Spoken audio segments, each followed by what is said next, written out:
Olá, estamos no ar com mais um episódio do podcast 3x4, o podcast de política do Brasil de Fato. Aqui você acompanha toda semana uma análise popular dos principais acontecimentos do nosso país.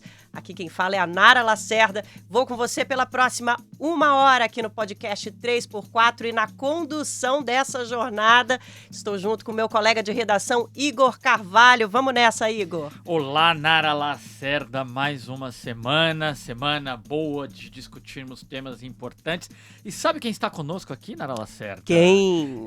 O amigo do 3x4, Nara Lacerda. Ele que se ausenta, mas volta. Só para que sintamos saudades dele, sabe, Nara Lacerda? É proposital. João Pedro Stedley, liderança do Movimento dos Trabalhadores Sem Terra, o MST. Muito bem-vindo, João Pedro. Muito obrigado. Nosso comentarista fixo, original aqui da trupe, dessa mais recente etapa do 3x4. E você já sabe, né? Dá para acompanhar o nosso podcast /videocast nas redes sociais. A gente está no YouTube, no Instagram, no Facebook e no X do Brasil de Fato. O programa também fica disponível nas principais plataformas de streaming. Mande o seu contato, mande a sua mensagem, manda a sua opinião. E, claro, estamos também na Rádio Brasil de Fato, 98.9 FM, na Grande São Paulo. E vamos ao tema desta semana, hoje aqui no podcast 3x4. A nossa pauta é a crise ambiental que neste ano de 2025 se amplia no Brasil frente a diversos retrocessos institucionais, como se a gente já não tivesse muitos na nossa história, né?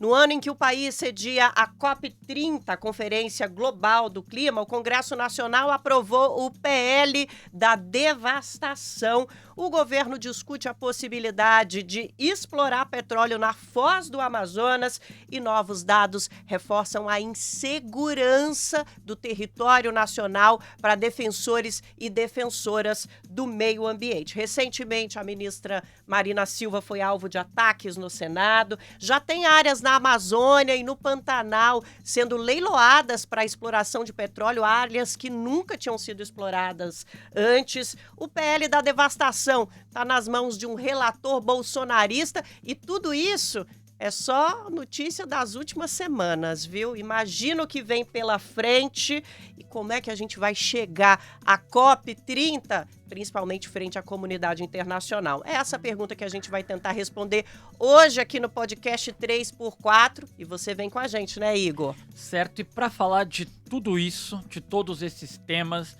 nós trouxemos hoje a secretária executiva do Instituto Socioambiental, Adriana Ramos. Olá, Adriana, muito bem-vinda. Obrigada por aceitar nosso convite. Muito obrigado, Igor. É um prazer estar aqui com você, com o João Pedro e com a Nara para conversar desses assuntos. Legal. Eu vou abrir... João Pedro, vou abrir contigo. Cerca de um mês e pouco atrás, algumas semanas atrás, esteve na Quinta-feira Nacional da Reforma Agrária o cientista Carlos Nobre e nos falou sobre a questão ambiental. E ele disse que o Brasil virou um grande lavourão de monocultura e que a biodiversidade amazônica representa menos de 0,5% do PIB. O que impede, a partir daquela reflexão, sei que vocês tiveram conversas privadas também, o que impede o país de investir numa economia baseada em produtos da floresta e da agroecologia? O que impede é os 500 anos de colonialismo. O Brasil é uma economia totalmente dependente dos interesses do capital estrangeiro e do capital financeiro. E esse movimento do capital, ele não se preocupa com a natureza, não se preocupa com as pessoas, ele se preocupa com o lucro fácil. Então sempre eles vão só investir naquilo que dá lucro rápido. Não vão estar preocupados em preservar a natureza, ou produzir alimentos saudáveis, ou garantir um meio ambiente mais saudável para as pessoas, não? Então, a história do capitalismo no Brasil é uma história da depredação, do lucro fácil. Esse é o contexto geral. E nós chegamos nesse tempo de crise do capitalismo, em que todas essas circunstâncias só se agravam. Não é? Mas eu acho que tu deveria perguntar para a Adriana, que ela pode ter as respostas mais... Então vamos, né, dona Adriana? Eu avisei, Adriana, que o João Pedro faria o papel do jornalista aqui também. Então, por favor, respondendo a extensão dessa questão, por favor, Adriana. É a extensão mesmo, né? Porque a resposta dele já diz tudo, de onde parte os nossos problemas e aonde está a limitação dos nossos avanços. A sensação que eu tenho é que mesmo digamos, a tentativa de usar o capitalismo verde, né, que é aquele greenwashing, até nesse momento de crise, ela foi abandonada, né? A gente tem visto que esse retrocesso inclui todos os, com muitas aspas, né, acordos e compromissos que o próprio setor privado assumiu nos últimos anos, né, para posar de bacana diante da agenda internacional de meio ambiente. Tudo isso tem sido deixado de lado e é como se essa crise colocasse a gente numa situação de tudo ou nada, né? Então, como o Brasil, desde a Constituição de 88, conseguiu construir um arcabouço jurídico e algumas políticas para a área socioambiental que foram bastante consistentes, agora, né, essa crise faz com que venha uma força muito grande, né, para desconstruir isso que foi construído. É como se o capital não está satisfeito, né, com os limites que a necessidade da conservação ambiental impõe a ele, e a gente tem visto isso no Congresso fortemente, e a gente tem visto isso ao longo de toda a história dos 500 anos, mas mais ultimamente de uma maneira muito frontal, porque além da violência que sempre foi característica, a gente vê hoje, por exemplo, iniciativas como essas articulações de produtores para botar fogo na floresta na época de seca, como o Dia do Fogo, que aconteceu há uns anos atrás. Então, a gente vê coisas que são, de fato, afrontosas, né, no discurso que hoje encontra muito eco, né, na extrema-direita e faz com que esse descaso total sobre a questão ambiental, né, e essa maximização de lucros a qualquer custo se imponha, indo para cima de coisas que para nós talvez estivessem dadas como garantidas, porque até terras indígenas homologadas, unidades de conservação já estabelecidas há décadas, têm sido colocadas em xeque, né? Adriana, a realização da COP em Belém no fim do ano deveria colocar o Brasil numa posição de protagonismo das soluções para essa crise ambiental, pelo menos no que diz respeito a esse período que a gente está vivendo, né? Pelo menos para que a gente chegasse com alguma moral à COP 30 no fim do ano, que inclusive vai acontecer em território amazônico. Diante de tudo isso que vocês, TED, lhe trazem aqui para a gente, a nossa pergunta já está meio que respondida. Eu ia te perguntar se o Brasil tem condições de chegar à COP30 nessa posição de protagonista com tudo que vem acontecendo nos últimos meses. Imagino que a tua resposta seja não, e já estendo então um outro questionamento. O que a gente deveria estar fazendo para conseguir chegar com essa moral de protagonista à conferência no fim do ano? Bom, eu estou realmente preocupada, Nara, porque eu acho que essa moral de um protagonista na área socioambiental, né, de um país que tem para mostrar, né, a conservação das florestas, a redução do desmatamento, né, a diversidade socioambiental, né, uma diversidade que pode, de fato, nos ajudar muito no enfrentamento do que essa crise vai levar em relação à segurança alimentar, mas tudo isso está muito limitado por esse momento, ou seja, pelo exemplo, o Brasil não vai conseguir liderar. E, lamentavelmente, a gente vê que a própria postura do governo em relação, por exemplo, à exploração de petróleo, também é uma sinalização no contexto internacional muito ruim, porque no âmbito das negociações da Convenção de Clima, um dos principais pontos que deveria ser tratado na COP desse ano era exatamente esse plano da saída né, da dependência de combustíveis fósseis. Então, o Brasil tinha que estar trazendo um plano para dizer, olha, em quanto tempo e de que maneira, né, eu vou desmobilizar esses esforços investindo em alternativas energéticas. E a gente está fazendo o contrário, né? Hoje mesmo a gente está com esse leilão acontecendo para a exploração de blocos de petróleo na foz do Amazonas. Então, o Brasil não está conseguindo avançar naquilo que ele já tinha, não está conseguindo demonstrar uma mudança significativa no seu projeto atual. E, além disso, eu acho que tem um risco, que é um risco que a gente já viu acontecer em outros grandes eventos internacionais da área ambiental no Brasil, que é esse risco da apropriação pelo setor privado, né? E, nesse momento, a gente vê que tem uma aliança entre o setor da mineração e o setor do agronegócio para se colocar no centro das atenções da COP. Então, o agronegócio se colocando como uma grande vítima das mudanças climáticas e, portanto, reivindicando atenções e até recursos para investir em adaptação às mudanças climáticas, embora a gente não veja o agronegócio sinalizando qualquer perspectiva de mudança do seu modelo nesse sentido, e o setor da mineração se colocando como um setor estratégico na tal da transição ecológica, né, da transição climática.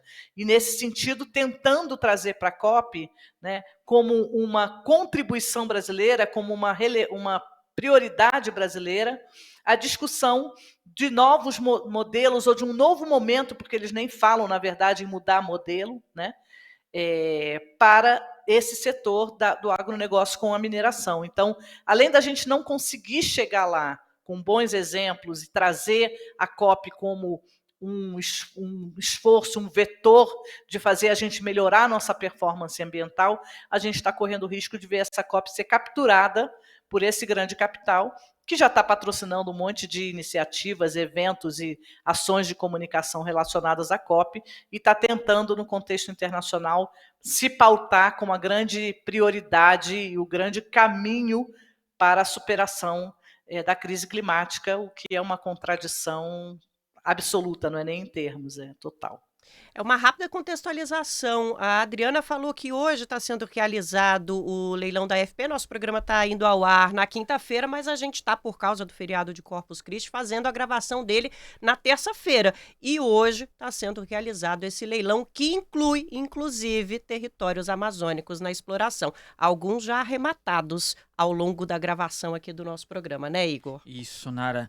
João Pedro, eu queria saber como o MST se fará presente na COP, tá? E como o MST tem visto a organização da COP. Me parece, a última vez que conversamos, que há uma análise do movimento de que a COP está completamente aberta, em disputa inclusive pelos agentes do agronegócio. Queria saber, eu sei que você tem uma análise desses espaços, de que são espaços fechados, em que se fala muito, que é para, como você gosta de dizer, é turismo de burocratas. Mas como o MST está se preparando e como o MST atuará na COP? Bom, primeiro quero compartilhar com a Adriana essas mesmas considerações que ela fez. Nós estamos vivendo um período de uma grave crise ambiental no Brasil e em todo o mundo. E ela é fruto, o seu agravamento é fruto dessa ofensiva que o capitalismo está fazendo para tentar recuperar o processo de acumulação com os bens da natureza. E é essa força do capital que aparece no capital financeiro, nas transnacionais, no agronegócio, que hegemoniza a política. Então, essa força do capital controla os governos. Aqui no Brasil, na América Latina e no mundo. Então, vamos seguir o raciocínio. O que é a COP? Uma reunião de governos. E os governos o que são? Pau-mandados do capital. Então, alguém tem ilusão que algo sério vai ser decidido na COP? Então, nós do MST temos trabalhado com, não só nós, mas outros movimentos da Via Campesina, os povos indígenas, que a COP vai ser uma grande farsa. Porque vão tentar recuperar um discurso do capitalismo verde ou uma falsa propaganda do Brasil, né? já foi citado por você aqui. Olha a contradição. Qual é a empresa mineradora mais agressora do meio ambiente e que mata pessoas no Brasil? A Vale.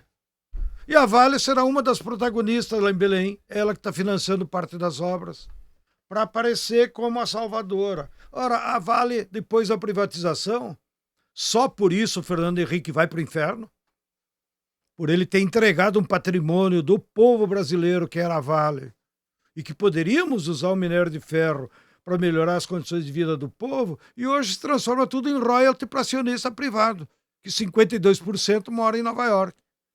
Então, a COP30, anote aí, seu Igor, para você não repetir a pergunta. Farei isso. A COP30 é uma grande farsa, porque vão se reunir os governos, que por sua vez são pau-mandado dos grandes capitalistas, e claro, vão fazer um discurso que são a favor do meio ambiente. Olha, estamos aqui na Amazônia para preservá-la, para ajudá-la, não sei o quê, né? E quando é lá na Amazônia que estão os maiores crimes da mineração, seja pela Vale, seja pelo garimpo usando mercúrio. E também, para usar mais uma contradição, que eu até, como a Adriana está em Brasília, poderia nos ajudar a entender. Por que o governo fez o edital que leiloou 430 mil hectares de uma reserva nacional no Amazonas, permitindo a exploração de madeira para exportação? No ano que o mundo inteiro vem para cá discutir o meio ambiente. Talvez a Adriana tenha uma bola de cristal aí para conseguir explicar essas contradições, porque essa decisão, inclusive, está na esfera da Marina. Ela tem responsabilidades. Então, o MST não tem nenhuma ilusão com a COP. Agora, como é de direito da democracia, nós vamos procurar usar o espaço de Belém para protestar, para manifestar ao mundo a indignação que nós temos. Nós não podemos ficar calados diante de tantos crimes, não só da Vale, como de outras mineradoras, e da situação que está atingindo toda a população brasileira. Todos os dias a gente lê nos jornais fatos. Eu, lá no meu Rio Grande Amado, já estou cansado de reclamar, virar outras enchentes, porque os 88 bilhões que o governo gastou no Rio Grande, nada foi para prevenir. Só foi tudo em asfalto, ponte, nem sequer as casas conseguiram construir. Tem 17 mil famílias ainda em abrigos públicos, porque o governo, num ano, não consegue construir casa. Pelo amor de Deus. Sim. Então chama o chinês, né? Estamos falando aqui da maior tragédia ambiental que o Rio Grande do Sul viu e uma das maiores do Brasil, né? Ô, Adriana, eu vou passar a bola para você fazer um comentário sobre a provocação do nosso querido João Pedro e já queria emendar também numa pergunta, porque em meio a tudo isso a gente teve a aprovação do PL da devastação no Senado, que está em tramitação no Congresso Nacional, e a gente sabe que há um recado sendo passado com a aprovação desse projeto de lei. O que é que esse PL diz sobre a força do agronegócio no nosso Congresso, aproveitando esse contexto que vocês, TED, lhe trouxeram aqui para a gente? Bom, vamos lá. Eu concordo com a leitura da COP. Eu acho que eu brincava com meus colegas quando foi anunciado, eu dizia, é um certo fetiche querer trazer uma reunião como essa para o Brasil, né? Na expectativa de que a existência da reunião vai empurrar o governo para ter decisões mais adequadas. Mas eu acho que também é um pouco do papel da sociedade civil de tentar imaginar alternativas, né? Achar que isso podia funcionar. Mas eu concordo e acho que não dá para esperar muito do que vai acontecer dentro dos espaços oficiais da COP. A própria presidência da COP demonstra isso, que na agenda de negociação não tem muito avanço a fazer, por isso estão procurando, né, uma agenda de ação, como eles chamam, e aí entram esses riscos de você ter, né, aqueles que historicamente, né, perpetuaram, né, as emissões e a degradação se colocando como agentes de ação nesse momento. Então, cabe à sociedade civil se manifestar. As últimas COPs aconteceram em países ditatoriais, então as grandes marchas da sociedade civil não existiram, então esse ano acho que a gente precisa marcar muita presença nas ruas e dentro dos espaços se manifestando, como até a sociedade civil brasileira fez em Bonn nessa reunião que está acontecendo na Alemanha essas semanas, que é uma preparatória para a COP. Né? Dentro do espaço oficial não dá para fazer grandes barulhos, mas estava todo mundo lá com seus cartazes questionando o governo brasileiro pela opção dos leilões de petróleo. Sim. Essa questão da exploração madeireira na Amazônia, eu acho que a gente vive essa pressão imensa de ter que dar resposta econômica, né, às custas da floresta. Então, existe essa tentativa sempre de encontrar um caminho pelo qual você possa explorar de forma sustentável, sendo que a gente sabe que ali tem muito mais valor na manutenção da floresta mesmo e no uso, né, de produtos florestais não madeireiros que atendem às comunidades no seu dia a dia para alimento, né, para geração de renda. Então, acho que, de fato, falta talvez uma discussão, uma visão mais estratégica, inclusive nesse contexto político, né? Por que fazer isso agora? Eu acho que está faltando um posicionamento mais forte nesse sentido. A sensação é de que essa relação com o Congresso faz o governo também, de uma certa forma, estar um pouco refém, mas também dá mais força para os setores que são mais retrógrados em matéria socioambiental dentro do governo. Né? Então, esse PL da devastação, ele é o símbolo da tentativa, né, do setor privado de desregular as suas atividades. Então, é um projeto que altera o licenciamento ambiental, que é um dos principais instrumentos da política ambiental. É o licenciamento que vai dizer como que um novo projeto, um empreendimento pode ser feito. E esse projeto, ele segue uma dinâmica que a bancada ruralista tem no Congresso, que eles vão sempre negociando ponto a ponto, devagar, e vão sempre ganhando cada vez um pouquinho mais, e quando chegam no final, que eles veem que eles já ganharam muito, eles dizem, agora então dá para esticar mais a corda, né? E aí, de um projeto que vinha sendo negociado como se fosse uma negociação entre pessoas bem intencionadas, eles acabam passando o rodo e desconstruindo o projeto todo. E é isso que esse projeto faz, ele desmonta o sistema de licenciamento ambiental, ele faz com que você possa ter autolicenciamento, ou seja, você entra lá num sistema, declara que o seu empreendimento não vai gerar impacto e não tem que comprovar nada.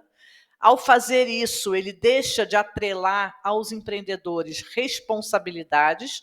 Então, por exemplo, empreendimentos que às vezes têm um impacto social e que nas condicionantes do licenciamento ambiental tem que investir para compensar aquele impacto social, eles vão deixar de ter essa obrigação. Então, você vai ter empreendimentos com impacto, empreendimentos privados com impacto, e a remediação desse impacto vai ser responsabilidade do poder público. Então, né, o empreendimento faz o lucro privado e o prejuízo fica para o público como um todo. A gente tem um mecanismo nesse projeto que estabelece que você só vai analisar impacto de empreendimentos se ele recair sobre terras indígenas ou territórios quilombolas 100% titulados. Terras indígenas homologadas e territórios titulados. O que significa dizer que inúmeras, no caso das terras indígenas, mais de 250 terras indígenas ficam fora do sistema de licenciamento. Você pode dizer que vai fazer um empreendimento ali e não ter que sequer apresentar um estudo de impacto, porque aquela terra indígena não está homologada, então é como se ela não existisse, embora que a comunidade esteja ali reivindicando, inclusive, muitas vezes, a terra já em processo de reconhecimento pelo poder público. Então, são vários dispositivos que vão desmontando a legislação, né, nessa intenção de fazer um liberou geral, como se fosse possível uma autorregulação de empreendimentos públicos e privados de alto impacto ambiental, de uma tal forma que se torna realmente um projeto de lei que o pessoal tem chamado a mãe de todas as boiadas, porque é um projeto de lei que libera muito. É impressionante, né, Adriana? Porque a boiada que o Ricardo Salles sonhou, a porteira fechou, mas tá passando agora, né? É impressionante. Ô, Adriana, só pra não... Eu vou mudar um pouquinho de assunto. Queria uma opinião, uma impressão tua, uma análise. O IDA, o Índice de Democracia Ambiental, em uma escala de 1 a 100, classificou o Brasil com nota 11 na proteção de ativistas pela defesa do meio ambiente. E nós fomos considerados, em 2024, o segundo país mais inseguro do mundo para ambientalistas. O ISA, que diariamente está por aí nas áreas de proteção ambiental e tantas outras, lidando justamente com os atores desse agronegócio violento que o nosso país cultivou, vocês pactuam o que esses índices indicam, sem duvidar da ciência, o que esses índices indicam é verdade?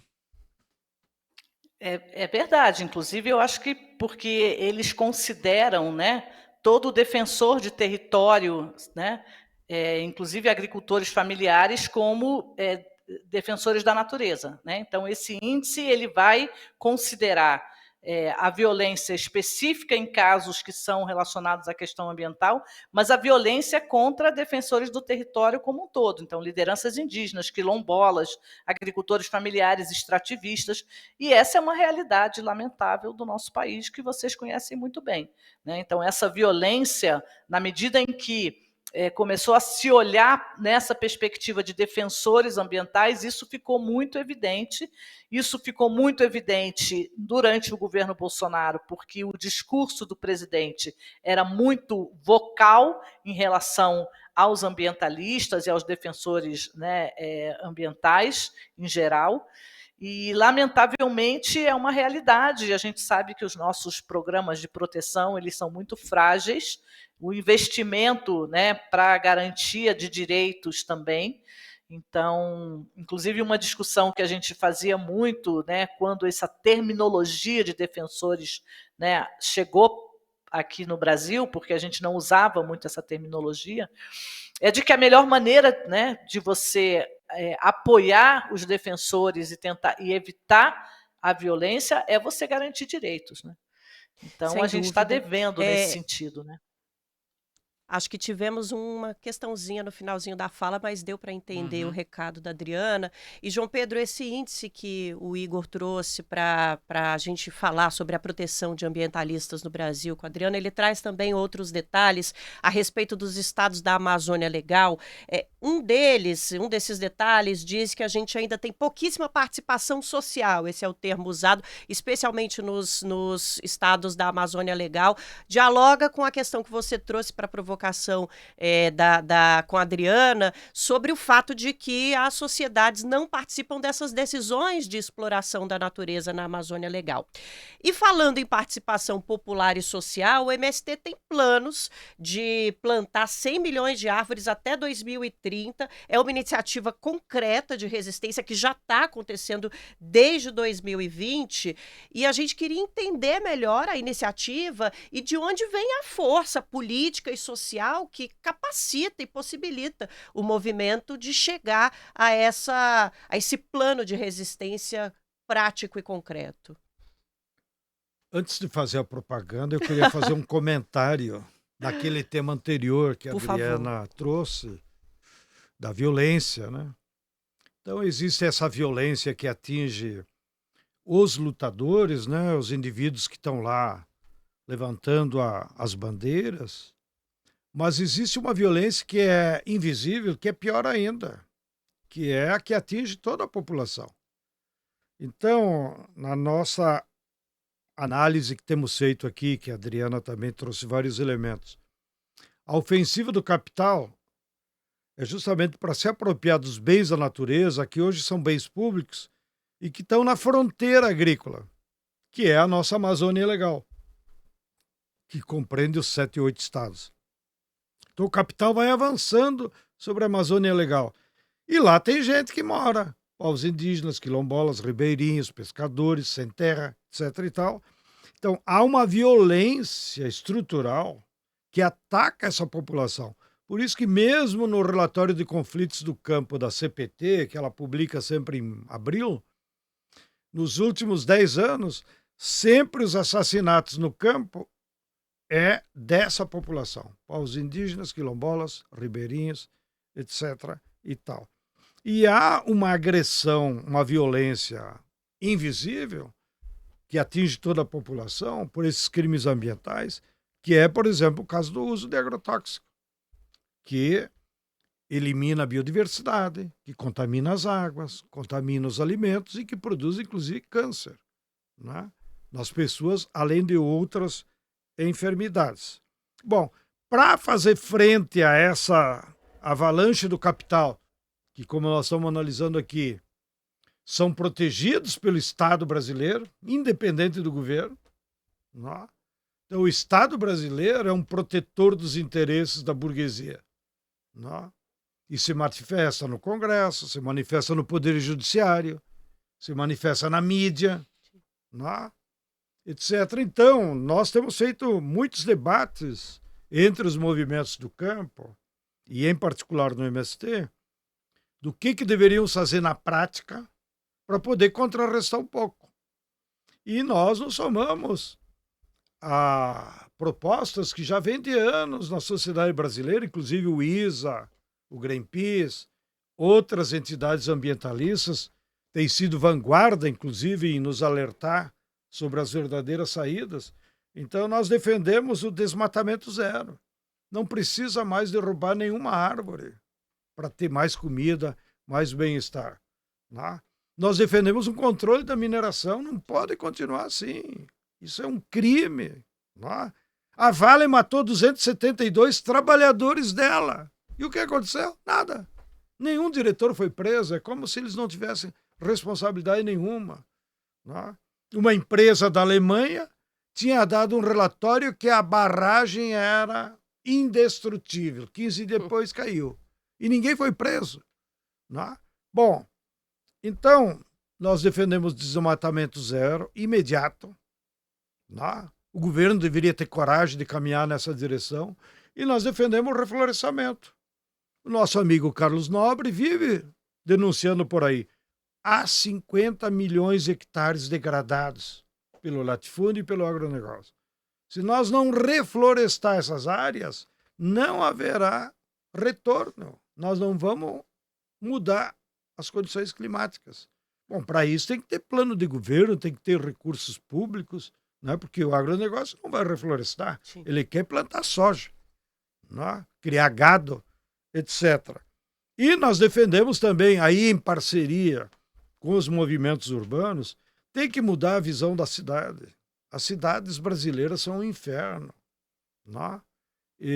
Então nós temos que mudar a matriz de transporte público, nós temos que levantar o debate sobre a necessidade de transporte público gratuito, tarifa zero, porque é com um transporte público gratuito e de qualidade que você substitui o transporte individual. Se não há nenhuma iniciativa governamental para garantir um transporte público de qualidade, é claro que as pessoas vão continuar andando de moto, de carro, queimando gasolina, etc. e tal, e as cidades ficam, né? E também é preciso ter um plano de reflorestamento nas cidades, porque a gente acha que é só um problema lá do campo. É um problema da cidade. Eu vivo repetindo, até em elogio a eles. Pequim era uma das cidades mais poluídas do mundo. Uhum.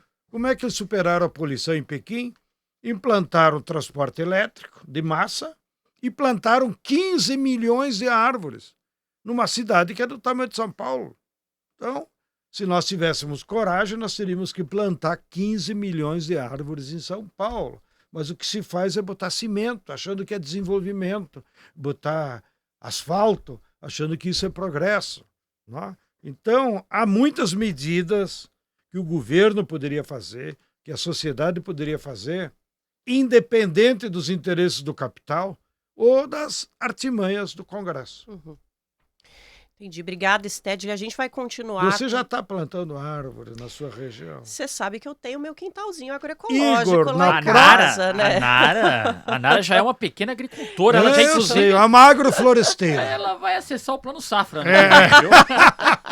Ai, quero muito, Mas Igor. eu vou fazer outra provocação, eu vou convidar a próxima atividade, que nós estamos plantando árvores no corredor que vai do metrô. Eu plantei árvore lá no nosso encontro em Eu Jarinu. vi que tu plantou em Jarinu, mas agora eu vou te convidar para você que é um futebolista democrático, para você nos ajudar a reflorestar aquele caminho que vai do metrô até o estádio do Corinthians. Começou, né?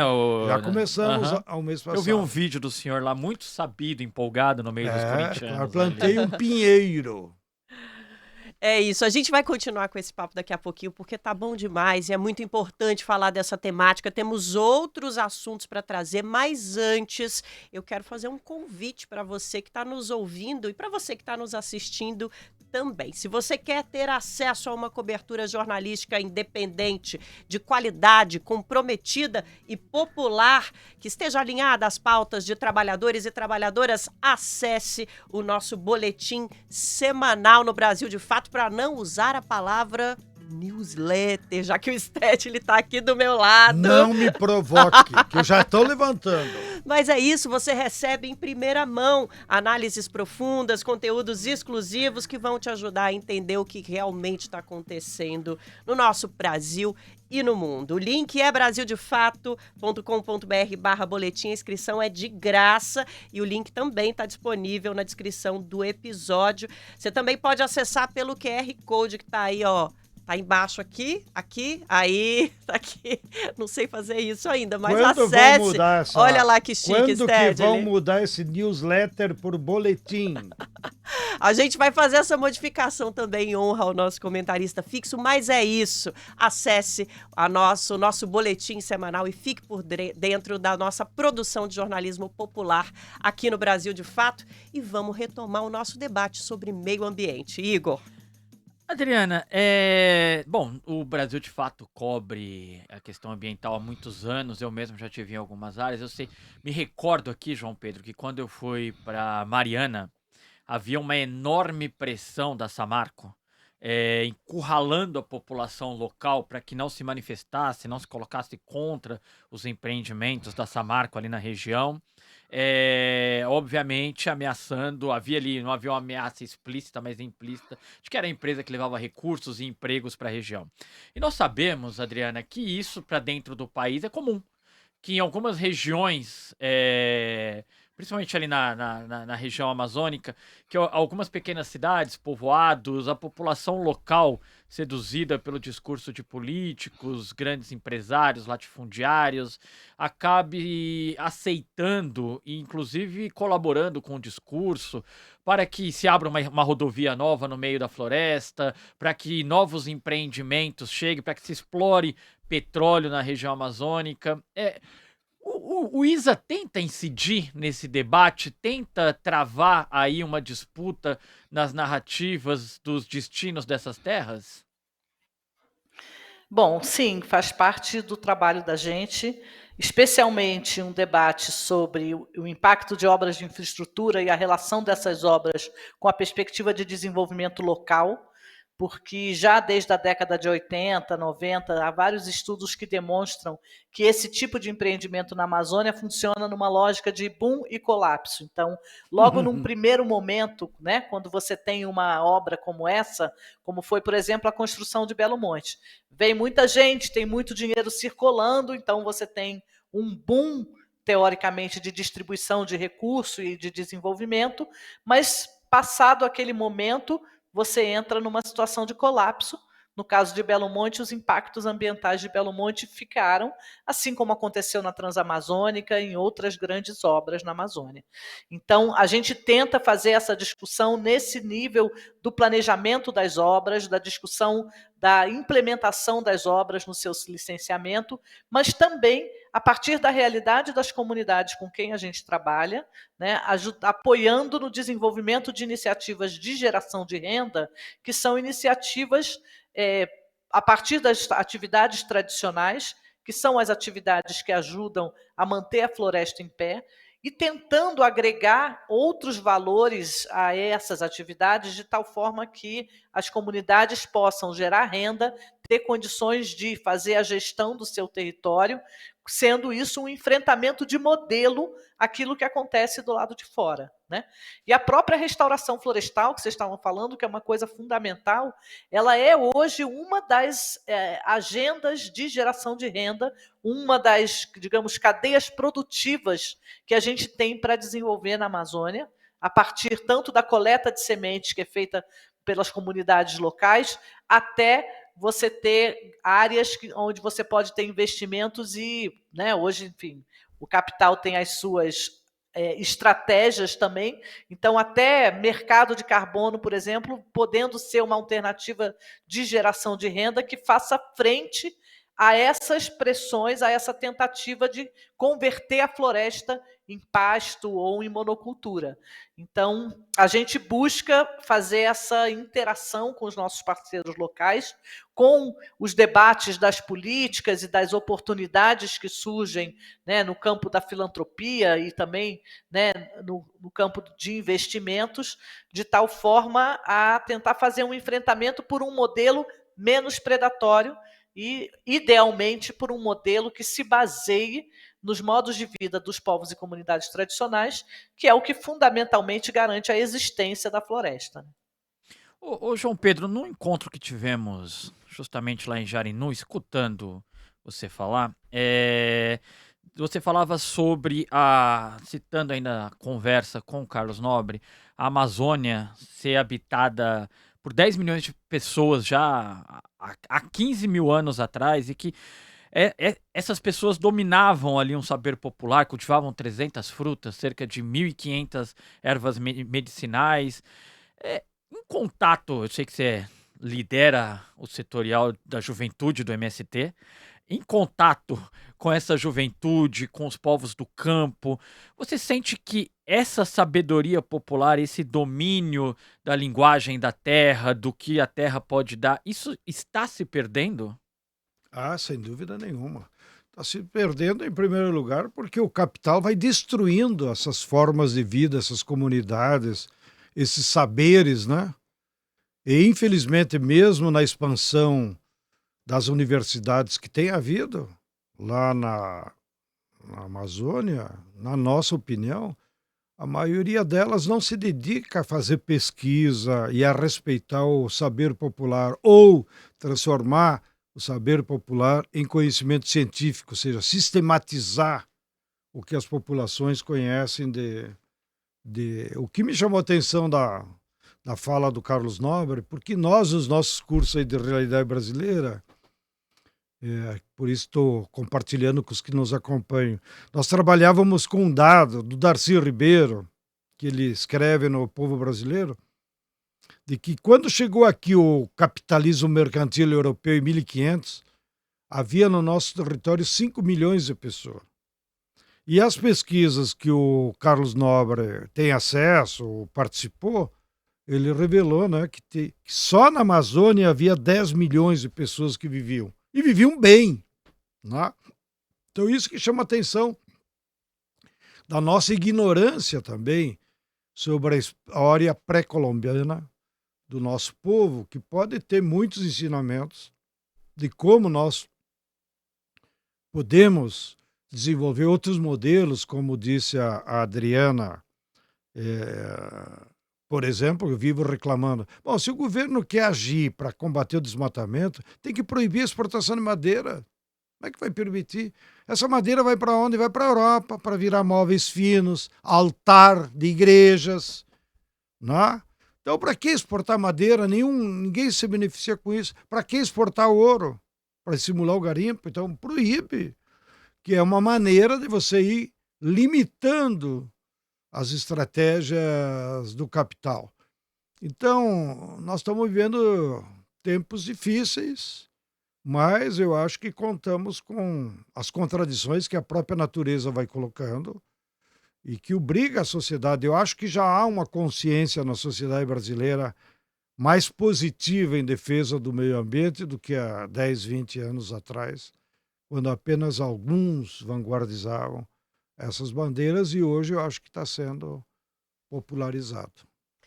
Vamos voltar a falar com a Adriana Ramos, que é secretária executiva do ISA, um instituto socioambiental. A gente já está na reta finalzinha do nosso programa, Adriana, e a gente sabe que depois de um programa como esse, a sensação que fica é de fim de mundo, né? E que a gente precisa de um diálogo com a população, embora os grandes responsáveis por essa dinâmica que a gente trouxe aqui sejam os donos do dinheiro, né? Mas como é que a gente conversa e dialoga com a população sobre esse fim de mundo para garantir um engajamento popular? Eu acho que essa é uma grande pergunta, Nara, porque tem sido as nossas tentativas todas de fazer com que essa sensação difusa que as pesquisas revelam também, que o João Pedro falou, de que a população brasileira tem uma simpatia pela questão ambiental, a questão indígena também, várias pesquisas de opinião que a gente faz demonstram isso, nem sempre se traduz em ação concreta, né? Então, como fazer isso traduzir? Eu acho que a gente tem que atuar nesses dois âmbitos, um âmbito de conscientização, né, desse tamanho do problema e da importância da organização social, da luta, da participação da sociedade para fazer o enfrentamento, e o outro âmbito do que as pessoas, seja indivíduos, seja coletivamente, podem ir transformando no ambiente mais próximo deles, né? Então, ações como de plantio de árvores, como de gestão de resíduos, elas são coisas individuais, a gente sabe que elas não vão, né, mudar o mundo, mas elas ajudam as pessoas a construir uma perspectiva de futuro diante de uma situação tão dramática. E, ao mesmo tempo, ajudam as pessoas a refletir sobre esses assuntos, qualificando melhor elas para poder estar na luta e nesse enfrentamento mais direto, né, contra os poderosos que pautam as políticas contrárias à questão socioambiental. João Pedro Stedley, te farei a Diga. mesma pergunta: como dialogar com a nossa população para garantir essa participação popular no adiamento do fim do mundo, meu caro? O nosso movimento e outros movimentos do campo defendemos a famosa pedagogia do exemplo. O discurso não resolve mais, até porque o nosso alcance é bem menor do que a Globo, do que as redes direitistas, etc. Então, nós temos trabalhado na perspectiva de que esses setores, seja ambientalistas, seja movimentos, nós temos que dar o exemplo, fazer ações pedagógicas que pela ação você educa. Então, retomando o tema do futebol, já que estamos dentro de um grande comentarista, eu não sei como é que ele está aqui, eu achei que estava nos Estados Unidos. Você imagina, todo jogo do Corinthians passam 40 mil pessoas por aquele corredor que vai ao metrô. Agora eles estão vendo lá palavras de ordem, as mudas, estão vendo que há uma ação prática do bairro para tentar reflorestar, rejuvenescer, ficar mais alegre o ambiente e combater a poluição. O plantio de árvores tem também essa motivação. É uma pena que o nosso governo não faz isso. Por isso eu não sei como é que a Adriana sobrevive em Brasília, porque Brasília é uma cidade inóspita, né? E o cara entra lá e começa a ficar burro. Viu, Adriana? Te cuide, viu? Porque os ambientes aí não são muito propícios para a sabedoria. Então o governo poderia também dar muito exemplo, mas o governo liga o piloto automático de só atos de propaganda. Isso não resolve. Tanto é que está aí as pesquisas de opinião.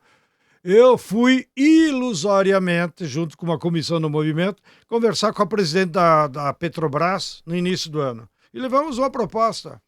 Por que a Petrobras não produz mudas de árvores e distribui no posto de gasolina Petrobras? O mesmo caminhão que vai lá na refinaria buscar o combustível, ele pode em cima trazer as mudas. Você imagina o efeito psicológico, pedagógico que teria cada posto Petrobras, tu vai lá, abastece teu carro e o frentista diz, o senhor vai levar algumas mudas para plantar no seu sítio, na sua casa, no seu quintal, no seu vaso, aonde quiser. Teria um efeito muito grande. Mas não sensibilizou, ele só pensa em petróleo. Então, E lucro, João e Pedro. lucro. E lucro, pior, no caso da Petrobras é pior ainda, que todo mundo sabe que a metade do lucro da Capital misto. Petrobras vai para acionistas privados. Grande parte deles mora no exterior. E a outra coisa que eu fico puto da cara, que a população não sabe, porque é protegida pela mídia. 40% da produção de petróleo da Petrobras é exportado cru. Então, para que nós vamos aumentar a exploração de petróleo se é para vender como matéria-prima, né? E parte disso, como vocês têm comentado aqui, está indo inclusive para Israel. E digo mais, então leiam brasildefato.com.br, matéria ontem do nosso repórter Leonardo Fernandes, que diz que de tudo que o Brasil exporta para Israel, 30% é petróleo cru. Bom, e nesse petróleo cru, protegido pela Lei Candir do governo Fernando Henrique Cardoso, não paga imposto. Então, toda a matéria, as commodities agrícolas e minerais, como a exportação de minério da Vale, não paga imposto. Então, como é que faz? Realmente, nós estamos precisando de choques pedagógicos, né, para ver se a população nos ajuda a enfrentar esse grave problema. Porque com tanta legislação jogando contra, a gente não vai deixar de ser produtor de matéria-prima, exportar óleo cru e só isso e nada mais por um bom tempo, né?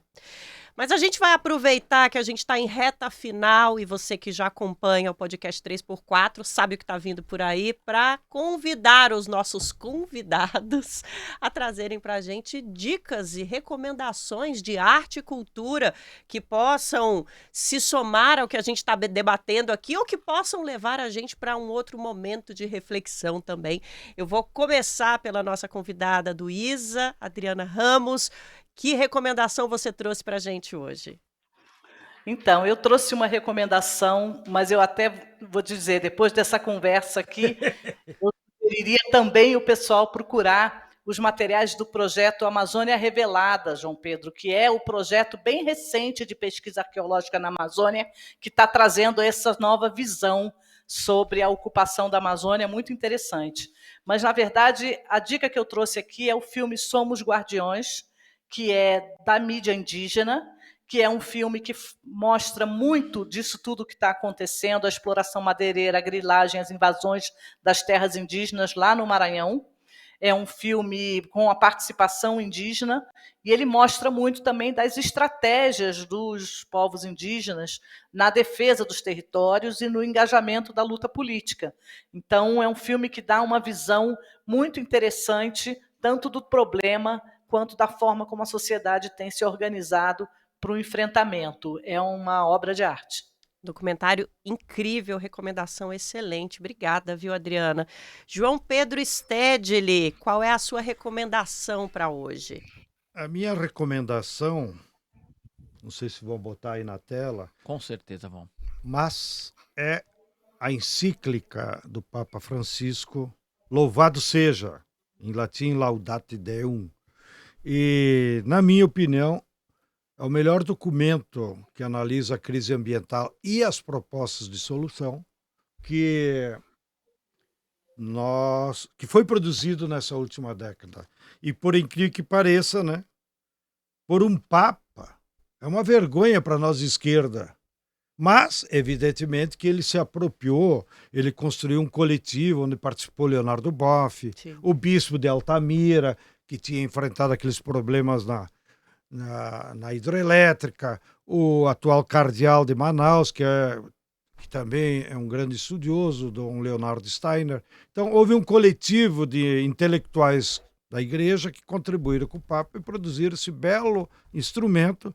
Está disponível aí em todas as livrarias e editoras católicas. Paulinas, editora Paulinas, a que minha é católica, né? Mas tem outras Mostrar aqui. editoras e é baratinho, R$7, R$8. Nós recomendamos todo militante do MST estuda isso aí. Então, eu espero que a população, independente de crença religiosa, claro, tem um capítulo que trata de temas pastorais, isso tu pode pular, Igor, você que é ateu.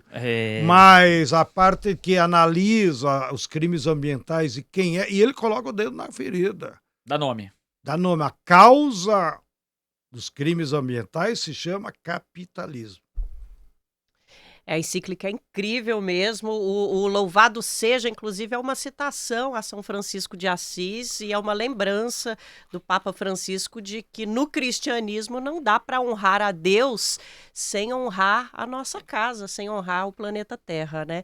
Um documento incrível, obrigada pela recomendação. Você que está nos ouvindo também pode acessar pela internet, viu? As pontifícias universidades do Brasil disponibilizam em PDF, a CNBB, se não me engano, também, e o próprio Vaticano. Então dá para acessar trechos, o documento por completo, dá para comprar nas livrarias, vale muito a pena. E eu lembro que a recomendação do documentário que a Adriana trouxe para a gente, o Somos Guardiões, está disponível na Netflix. Você que tem acesso a esse sistema de streaming pode assistir. É isso, a gente está chegando ao finalzinho do nosso podcast 3x4. Adriana Ramos do ISA, queria muito agradecer a tua presença aqui, essa aula crítica que você trouxe para a gente sobre a crise ambiental que a gente precisa enfrentar. Valeu demais, viu? Eu que agradeço a oportunidade de estar nessa conversa ótima com vocês. Obrigada. João Pedro Stedley, muito obrigada mais uma vez por nos honrar com a sua presença. Imagina, cumprimentos ao trabalho de vocês e com o Igor nos vemos na retomada do Brasileirão. Igor Carvalho, até daqui a pouco na redação e até semana que vem aqui no estúdio. Até, Nara Lacerda, obrigado Adriana, João Pedro, até breve. E é isso, a gente agradece também a você que ficou conosco até agora, acompanhou mais esse episódio do 3x4, essa discussão, esse debate. Também precisam estar aí com você na sua mesa, nos seus debates, nas suas conversas. Vamos para os nossos créditos. O 3x4 é apresentado por mim, Nara Lacerda, e pelo meu colega de redação Igor Carvalho. Tem direção de Camila Salmásio, produção de Letícia Holanda, trilha sonora original de Alejandra Luciani, edição e sonorização de Fábio Balbini, mas hoje estamos com o nosso querido Adilson aqui. Desculpa a casca de banana, viu, meu sonoplasta? A identidade visual é de Rafael Canoba. No Brasil, de fato, temos coordenação de redes sociais de Rafaela Cury, coordenação de rádio e TV de Moniz Ravena e direção executiva de Nina Fidelis. Até semana que vem com mais podcast 3x4.